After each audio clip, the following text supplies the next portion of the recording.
გამარჯობათ.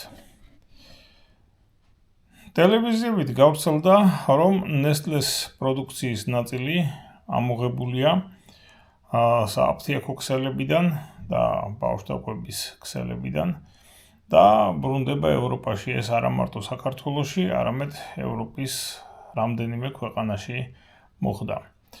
საქმე იმაში იყო, რომ ესე იგი Nestlé-s პროდუქტში იპოვეს Bacillus cereus-ის მიერ წარმოებული ცერეულიდი, ეს არის ტოქსინი, რომელიც იწვევს ღებინებას, დიარეას და თუ ბავშვმა მიიღო ამ ტოქსინით დაბინძურებული საკვები, ასეთ შემთხვევაში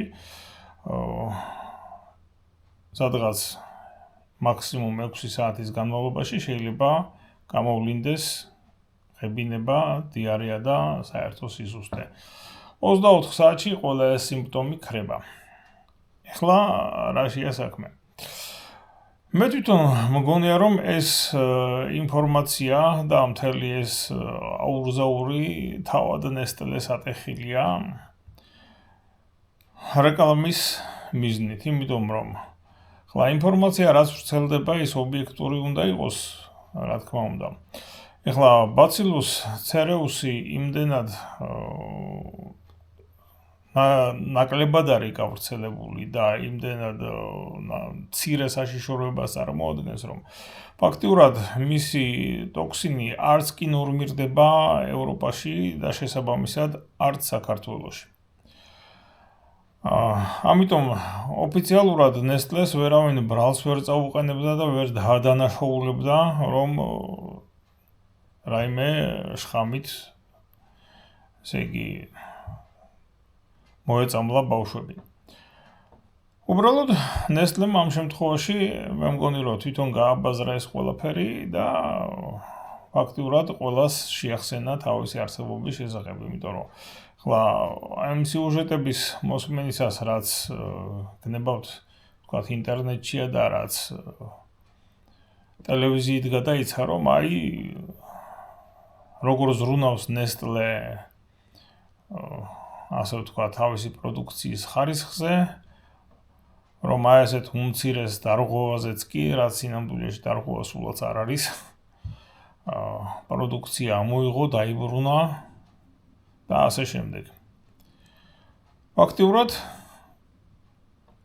უფასო რეკლამა გაუკეთდა, იმიტომ რომ ახლა სარეკლამო სიუჟეტებს ჩვეულებრივად ტელევიზიაში ვდგებით და გავდივართ, სანამ სატელევიზიო ეს რეკლამა დამთავრდება, ხოლო აი ამ სიუჟეტს, რომელიც როგორც მწვავე სიუჟეტი ისე იყო მოწოდებული, ყველამ თავიდან ბოლომდე მოусმინა და კარგადაც დაიმახსოვრა, ვინც კი ტელევიზორებთან იჯდა.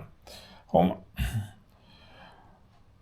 ასე რომ მე არ გამოვრიცხავ, რომ ეს იყოს თავად Nestlé-s გაკეთებული რეკლამირების მიზნით. ახლა ერთი წუთი რეკლამა არ აზღერს ჯერ მარტო რუსთავიორზე, ხო?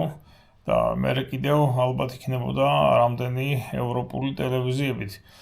საიდანაც, თავისთავად ცხადია, რომ ეს არის რაღაცა უმცირესი საფრთხე ბავშვისათვის, ჰაერიდან უარესი შხამი შეიძლება მოფრინდეს და აი როგორ ზრუნავს Nestlé, რომ თვითონ ყოველგვარი გარედან ჩარევის გარშე პროდუქცია დაიბრუნა. იმ პროდუქციას ნუ გეშინიათ Nestlé არ გადაყრის, მშვენივრად გამოიყენებს, ვთქვათ, იგივე ქოჭების საჭმელად.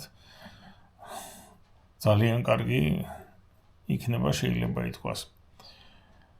მაგრამ, რა თქმა უნდა, ხარჯია ამისი ქსელებიდან ამოღება, უკან დაბრუნება, მთელი ეს ლოგისტიკა, ტრანსპორტირება სერიოზული ხარჯია, მაგრამ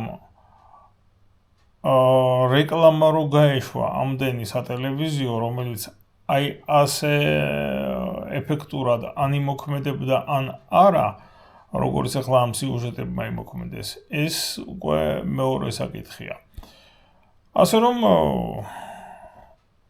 მე მაინც იმისკენ ვიხრები, რომ ეს მცირე სკანდალი თავად კომპანიამ მოახერხა და გააკეთა.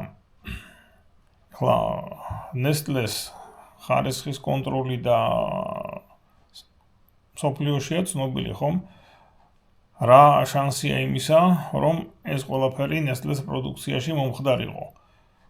ჯერ ისედაც იშვიათ რამესთან გვაქვს საქმე.